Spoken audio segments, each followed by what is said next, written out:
여러분, 4월 2일 금요일 성금요일에 인사드립니다. 오늘 보리떡은 마가복음 15장 15절 말씀을 본문으로 그때 그 무리들이란 제목으로 하나님의 은혜를 나누고자 합니다. 말씀 함께 읽겠습니다. 빌라도는 무리를 만족시켜 주려고 바라바는 놓아주고 예수는 채찍질한 다음에 십자가에 처형당하게 넘겨주었다. 아멘.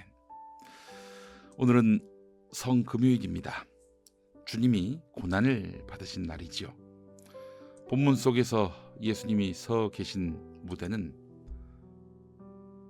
로마 제국의 총독의 법정입니다. 이미 예수님은 유대인 의회에서 재판을 받으셨어요. 그리고 로마 총독 빌라도의 법정으로 송치되신 것입니다. 로마 총독은 명절 때마다 사면했습니다. 여러분, 유대인에게 명절 중에 명절은 무엇입니까? 이집트에서 탈출한 날, 바로 유월절 아닙니까? 지금이 바로 유월절 시즌입니다. 자, 그렇다면 사면은 누가 받느냐? 총독의 선택을 받은 사람이겠지요. 자, 그렇다면 빌라도가 선택을 해야 되는 건데, 빌라도는 그냥 자기가 결정하면 될 것을 예수와 바라바를 세웁니다. 그러더니 군중에게 물어요. 누구를 사면해 줄까? 이렇게 말입니다. 여러분, 빌라도가 무슨 선택장애자가 아닙니다. 예? 그 빌라도는 반란자에 대해서는 무자비하게 죽이기로 소문난 폭군이었습니다. 근데 갑자기 빌라도가 예수와 바라바를 놓고 고민을 해요. 그러더니 군중에게 묻습니다. 왜 이렇게 자애로운 모습, 백성 요구에 귀 기울이는 모습을 보일까? 여기에는 두 가지 정치적 포석이 있어 보입니다. 첫 번째, 빌라도는 백성에게 백성의 뜻을 들어주는 자애로운 권력자의 모습을 보여주려 했습니다. 두 번째는 결국 너희의 사는 것과 죽는 것, 생사여탈권은 다 나의 손에 달려있다. 그러니까 나한테 까불지 마라. 이 십자가형 전 과정을 생중계하려 했던 것이에요. 사람들 다 보게. 빌라도의 결정으로 예수는 죽었다. 혹은 바라바는 죽었다. 이걸 보여주기 위함인 것이죠. 그렇잖아요. 결국에 남는 것은 빌라도는 무서운 분이다. 저분한테 까불면 암흑의 꼴이 난다. 이걸 거예요. 빌라도가 유대인의 왕 예수를 풀어줄까? 라고 물으니까 군중들이 뭐라고 했습니까? 바라바를 풀어주시오. 그리고 예수를 죽이시오 라고 합니다. 이상해요. 일주일 전만 해도 호산나 호산나를 외치며 예수님을 환영했던 백성들은 어디로 가고 바라바를 풀어달라는 사람들만 남았을까? 예수를 죽이라는 사람들만 남았을까? 저는 어려서부터 이게 제일 궁금했습니다. 그러다 보니까 본문에 제사장들이 사람들을 모은 것 같아요. 그래서 바라바를 풀어달라라고, 예수를 죽여달라라고 선동한 것 같습니다. 여러분, 바라바가 누굽니까? 폭동 때 살인을 한 폭도들과 함께 갇힌 사람으로 나와 있습니다. 이건 지극히 로마식의 관점인데요. 폭동. 그 폭동이 뭐였겠습니까? 유대인의 나라로 독립하기 위해서 벌인 무장투쟁일 겁니다. 살인? 이 무장투쟁 과정에서 벌어진 로마 제국의 끈앞풀들에 대한 살인이겠죠. 하여간 바라바는 그렇게 유대인의 나라로 독립하기 위해 무장투쟁을 벌인 사람들, 즉 열심당원의 한 사람이었던 것 같습니다. 그가 폭동 때 살인을 했는지 안 했는지는 중요하지 않습니다. 어쨌든 폭동에 가담한 거 아닙니까? 말하자면 십자가형으로 엮어서 죽여도 전혀 해야 될 것이 없는 바라바였습니다. 빌라도로선.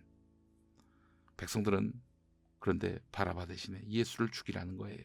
예수가 언제 이 무장투쟁에 가담한 적이 있었습니까? 또 예수가 죽을 짓을 저질렀나요? 예루살렘 성에 들어와서, 성전에 들어와서 성전 정화를 했지요. 성전의 장사치들을 쫓아냈는데, 아니 그걸 했다는 이유로 십자가 형틀에 올라서 죽임당할 범죄를 저지른 것이 됩니까? 예수를 죽이라는 사람들, 이 사람들은 제사장들에 의해서 동원됐다고 말씀드렸습니다. 근데 말입니다, 꼭 그런 것만은 아닌 것 같아요. 예수님은 매우 무력한 모습으로 빌라도 법정에 죄인의 그런 신분으로 서 있습니다. 가시 면류관을 쓰고 옷이 벗겨지고 온몸에 피투성이가 된 채로 지금 서 있어요. 그 세상을 뒤바꿀 메시아처럼 다니다가 지금 보니까 그런 모습은 사라지고 사형당하기 일보 직전에 아주 무기력한 그런 존재로 추락해 있어요. 그래서 사람들 중에는, 아니 저 예수가 며칠 전에 나귀를 타고 예루살렘 성으로 들어온 슈퍼스타 예수 맞아? 분명히 우리를 구원해줄 메시아인 줄 알았는데 사기네? 하하, 이 자식, 그럼 우리를 그동안 희망 고문한 거야? 이 시기에 난세에 메시아인 줄 알았는데. 아마 이렇게 생각하는 사람들도 많았을 겁니다. 이들도 그동안 속았다, 기대만큼 실망하는 거 아니에요. 속았다, 이런 마음에 예수를 죽이고 바라바를 풀어줘라, 이렇게 말했을 겁니다.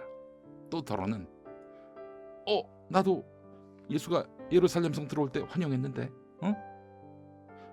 그러면 혹시 나도 예수의 동조자로 몰릴 수 있는 거 아니야?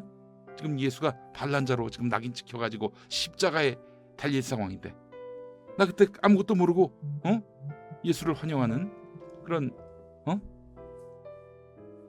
일원이었는데 안 되겠다. 잘못 찍히면 큰일 나겠어. 나는 예수 편이 아니라는 점을 인증받아야겠어. 이러면서 예수를 죽여라. 거기에 동참하는 사람들, 아마 그런 사람들도 있었을 것입니다. 여러분, 군중 심리가 그런 것입니다. 프랑스 사회학자 구스타포 르봉의 군중 심리라는 책이 있습니다. 요약하면 이렇습니다. 군중은 명확한 분별력이 없다. 그래서 매사에 극단적으로 치닫는 경향이 있다. 이들에게는 중간 지점이란 게 없다. 군중은 단순하며 사실보다 과장된 것에 이끌린다. 다수가 판단하기에 그럴듯하다 싶으면 바로 행동으로 옮긴다. 군중은 절대 논리적이거나 합리적이지 않다. 사실 개인은 이 소신을 얘기해봐 라고 했을 때 그 소신을 얘기하기 전에 모든 걸 의심하고 확실한 것만을 얘기하지만, 군중의 일원이 되면은 불확실하더라도 화장하거나 단언하는 것을 좋아한다. 자, 그리고 제일 중요한 부분이 이제 나옵니다. 강자에게 예속되기를 좋아하고 약자에게는 반항한다. 강자에게는 예속되기를 좋아하고 약자에게는 반항한다. 이 지들도 약자면서 약자가 약자를 싫어해요. 여러분, 그래서 약자끼리 연대가 잘 안 됩니다. 약자는 약자를 싫어하니까요. 여러분, 예수님이 강자로 보일 때는 예수 편 아니니까 지금 로마 제국 편에 서는 거 아닙니까? 제사장 편에 서는 거 아니에요. 그렇습니다.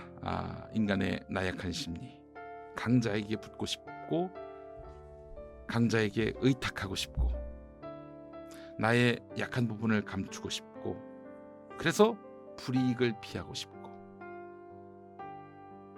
그러니까 약자를 멸시하는 거 아닙니까? 약자와 연대하는 것을 부끄러워하는 거 아닙니까? 그 심리가 예수님을 십자가에 못 박았습니다. 사람들 한 명 한 명이 강자에게 붙지 않고 나의 약한 부분에 대해서 굳이 감추려 하지 않고 끝내 불이익을 감수할 수 있고 약자와 연대한다면 이미 이 땅에는 예수님이 오실 필요도 없이 정의가 무르익었겠지요. 그리고 불의는 종적을 감추었겠지요. 그러나 세상은 그렇게 돌아가지 않습니다. 그러니 숨쉬기 힘들어 밤마다 가슴을 치며 통곡하는 우리 시대 약자들이 진정한 평화와 안식을 간구하면서 살고 있습니다. 예수님은 십자가의 그런 길을 걸으면서 인간의 그 나약한 모습을 드러내셨습니다. 그리고 스스로 약자가 돼서 죽으셨습니다. 우리가 예수를 따른다면 그분이 감싸고자 했던 사람들을 돌보고 그들과 함께 피를 맞아주는 것은 어쩌면 우리에게 맡겨진 사명이 아닐까 생각됩니다. 세월호 가족인 박은희 전도사님, 고 유예은 씨의 어머니죠. 박은희 전도사님의 기도를 함께 하면서 오늘 보리떡을 가름하려고 합니다. 주님의 고난을 기억하면서 동참하는 하루가 됐으면 좋겠습니다. 특히 미얀마를 위한 중보 잊지 말아주시기 바라겠습니다. 함께 기도하도록 하겠습니다. 보이지 않는 소망을 기다리는 것은 숨통을 서서히 조여오는 고통입니다. 참사의 책임자들 대부분이 또다시 무혐의 처분을 받던 날, 가족들 대부분은 숨을 쉴 수가 없었습니다. 예수님께 죄가 없는 것을 알고도 사형을 언도한 재판정의 불의는 2000년이 지난 지금도 계속되고 있습니다. 세월호 참사 피해 가족이나 가습기 살균 피해자 가족 같은 사회적 참사 피해 가족들은 재판정의 불의와 정부의 무관심에 신음하고 있습니다. 주님, 이곳은 아직도 해산의 고통 속입니다. 아니, 달은 찾는데 진실은 태어날 기미조차 보이지 않아 억울하게 죽은 자나 겨우 목숨을 이어가며 진실을 기다리는 자 모두 서서히 죽어가고 있습니다. 주님의 오심은 어느 때입니까? 어느 때까지 참으며 기다려야 합니까? 예수님을 목격했다는 마리아의 말을 믿지 못한 제자들처럼 모두 보았고 이미 수많은 의혹과 증거들이 넘쳐나는데도 법적인 언어로 설명되지 않는다고 억지를 피우는 저들을 주님 벌하여 주옵소서. 어린아이들이 보기에도 너무나 비상식적이었던 일들에 대해서 수사의 의지조차 갖지 않는 자들에게 주님의 무서운 정의를 가르쳐 주옵소서. 마땅히 책임지고 이 일을 해결하기로 약속하였음에도 모르쇠로 일관하고 있는 지도자들에게 주님은 억울한 자의 편이심을 보여주옵소서. 이 어려운 때에 주님을 대신해 억울한 자들을 도우며 코로나 팬데믹으로 인해 알게 된 인류의 과오를 일깨워야 할 교회가 겸손과 회개를 가르치기보다는 분열과 증오를 가르치며 하나님의 말씀에서 더 멀어지고 있습니다. 인류가 각자의 자리로 흩어진 이유를 통찰하고 먼저 교회와 성도가 회개하게 하옵소서. 나와 다른 이웃뿐 아니라 자연과도 소통하고 연대해야 함을 가르치게 하옵소서. 암흑이 깊으면 아침이 온다고 하지만 저희 신음이 깊은 지 너무 오래되었습니다. 몸과 영혼이 오랜 기다림으로 죽은 자와 같이 되어버린 저희들에게도 부활의 기운이 불어오게 하여 주옵소서. 숨쉬기 힘들어 밤마다 가슴을 치며 통곡하는 자들에게 진정한 평화와 안식을 허락하여 주옵소서. 여전히 하늘을 찌르는 권세 있는 자들의 교만을 꺾어 주셔서 모든 생명이 함께 숨쉬게 하옵소서. 아직도 흩어져 집으로 못 오고 있는 아이들이 모두 안산으로 돌아와 쉬게 하시고 진실이 제대로 밝혀져 이 땅에 정의가 살아있다 춤추며 노래하게 하옵소서. 부활하실 예수 그리스도의 이름으로 기도합니다. 아멘.